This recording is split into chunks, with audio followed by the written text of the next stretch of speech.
CS ఎవరు వస్తారు అనేది ఇక్కడ వార్త రాశారు. ఇక హరీష్ను దూరం పెట్టారా అంటూ వారం రోజులుగా ట్రబుల్ షూటర్ మౌనం ముద్ర. రజోత్సవ సభ దగ్గర పడుతున్న కనిపించని హరీష్ సన్నాహక సమావేశాల్లో ఎందుకు పాల్గొనడం లేదు? గులాబీ క్యాడర్లో ఈ విషయం పైన విస్తృతంగా చర్చనట. కేసీఆర్ ఆదేశాలతోనే హరీష్ పక్కకు తప్పుకున్నారా? కూతురు కొడుకు కోసం అల్లుడిని పక్కన పెట్టారా? సో హరీష్ రావు బీఆర్ఎస్ పార్టీలో సీనియర్ నేత, మాస్ లీడర్, ట్రబుల్ షూటర్గా పేరున్నది. ఆయనకు పార్టీలో ఫాలోయింగ్ కూడా ఎక్కువే. అయితే ప్రస్తుతం ఆయన మౌన ముద్ర దాల్చారు. పార్టీ ఎంతో ప్రతిష్టాత్మకంగా నిర్వహిస్తున్న రజతోత్సవ వేడుకల బాధ్యతల్లో ఆయన్ను పెద్దగా పాలు పంచుకోవడం లేదు. వారం రోజులుగా పార్టీ కార్యక్రమాలకు దూరంగా ఉంటున్నారు. పార్టీ ఆయనను దూరం పెట్టిందా అని క్యాడర్ చర్చించుకుంటున్నది. ఎప్పుడు పార్టీ కార్యక్రమాల్లో ఉత్సాహం కనిపించే హరీష్ ఒక్కసారి కూడా మరి కనిపించట్లేదు. సైలెంట్ కావడం రాజకీయ వర్గాల్లో హాట్ టాపిక్ అయింది. హరీష్ను పక్కన పెట్టారా అంటూ బీఆర్ఎస్ పార్టీ కార్యక్రమాల్లో హరీష్ రావు కనబడట్లేదు పై చర్చ జరుగుతున్నదట. సో 6 అడుగుల బుల్లెట్ మీ అందరికీ తెలుసు. 6 అడుగుల బుల్లెట్ బీఆర్ఎస్లో మాస్ లీడర్ హరీష్ రావు గురించి విశేషమైనటువంటి రాజకీయ అనుభవం ఉన్నది. ఎన్నో ఏళ్ల నుంచి రాజకీయాల్లో కీలకంగా ఎమ్మెల్యేగా, మంత్రిగా పనిచేసినటువంటి వ్యక్తి. మరి అటువంటి హరీష్ రావు ఇప్పుడు ప్రతిపక్షంలో ఉన్నాడు. ప్రతిపక్షంలో ప్రధానంగా బీఆర్ఎస్ పార్టీలో ఒక ముఖ్యమైనటువంటి లీడరు. మరి ఆ ముఖ్యమైనటువంటి లీడర్ ప్రిఫరెన్స్ను బీఆర్ఎస్ నేతలు ప్రధానంగా కల్వకుంట్ల ఫ్యామిలీ తగ్గిస్తున్నది అనేటువంటి చర్చ జరుగుతున్నది. వరంగల్లో ఎలకతుర్తిలో భారీ బహిరంగ సభ పెడుతున్నారు. లక్షల మంది జన సమీకరణ చేయబోతున్నారు. 25 ఏళ్ల రజతోత్సవ కార్యక్రమం చేయబోతున్నారు. సో మరి సన్నాహక సమావేశాలు పెడతా ఉన్నారు. ఈ సమావేశాల్లో హరీష్ రావు కనబట్టలేదు. వరంగల్ సభ ఏర్పాట్లను హరీష్ రావు కనిపించట్లేదు.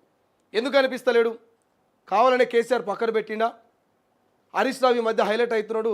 ఎక్కడ కేటీఆర్కు, కవితకు ఇబ్బంది అవుతుందో వాళ్ళని ఎక్కడ క్రాస్ చేసి జనాల్లోకి నెక్స్ట్ సీఎం అభ్యర్థిగా, సీఎం ఫేస్గా పోతాడని చెప్పేసి మరి కేసీఆర్, కేటీఆర్, కవిత ఈ ముగ్గురు ప్లాన్లో భాగంగానే మరి హరీష్ రావుని సైడ్ చేస్తున్నారా అనేటువంటి చర్చ సొంత పార్టీ బీఆర్ఎస్ పార్టీలోనే గుసగుసలు వినిపిస్తున్నాయట. ఎందుకంటే హరీష్ రావు గురించి అందరికీ తెలిసిందే.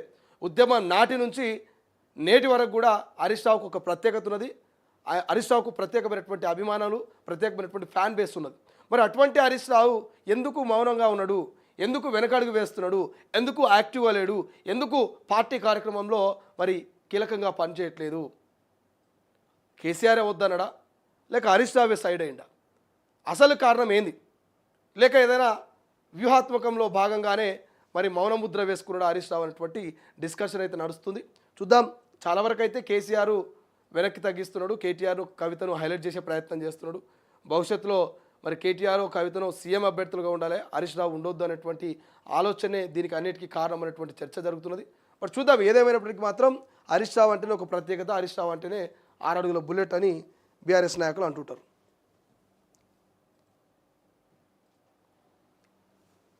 ఇక నమస్తే తెలంగాణ చూస్తే, నమస్తే తెలంగాణలో కూడా పెద్దగా హైలైట్ ఏం లేవు.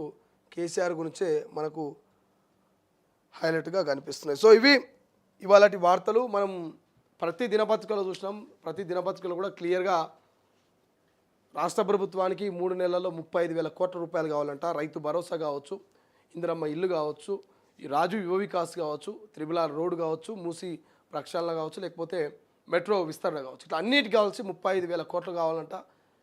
పెట్టుబడుల వేటలో ఆర్థికంగా ఇబ్బందులు ఉన్నటువంటి రాష్ట్ర ప్రభుత్వం పెట్టుబడుల వేటలో వైపు జపాన్లో ఉంది, ఇంకోవైపు సంప్రదింపులు జరుపుతూ ఉన్నారట. ఆ వాళ్ళని వీళ్ళని అప్పులు కావాలి, పైసలు కావాలని చెప్పి సంప్రదింపులు జరుపుతూ ఉన్నారట. ఇక చూద్దాం మరి ఏం జరుగుతుంది, ఏం కథ, ఎంతవరకు పథకాలు ఇంప్లిమెంట్ చేస్తుంది, ఎంతవరకు లోకల్ బాడీ ఎన్నికల వరకు ప్రజల్ని సంక్షేమ పథకాలతో సాటిస్ఫాక్షన్ చేస్తుంది కాంగ్రెస్ ప్రభుత్వం అని. సో రైట్గా ఇవి వాళ్ళ వార్తలు. మీరైతే చూస్తుండండి తొలివేలును. మరిన్ని వార్తలతో మళ్ళీ రేపు పొద్దున కలుద్దాం. షార్ప్లీ ఎగ్జాక్ట్గా 7:15కి ప్రతిరోజు. సో మనకు మార్నింగ్ షో ఉంటుంది. సో దయచేసి ఎవరైనా సబ్స్క్రైబ్ చేసుకోకపోతే సబ్స్క్రైబ్ చేసుకొని ఇవైతే మీకు వార్తల ఎక్స్ప్లెనేషన్ ఉంటుందో దాన్ని షేర్ చేసే ప్రయత్నం చేయండి. ప్రశ్నించే గొంతులుగా ప్రజల పక్షాన ఎప్పుడు నిలబడుతుంది తొలివేలు కాబట్టి. సో మళ్ళీ రేపు పొద్దున ఇదే టైం కలుద్దాం. మీరైతే చూస్తుండండి తొలివేలు.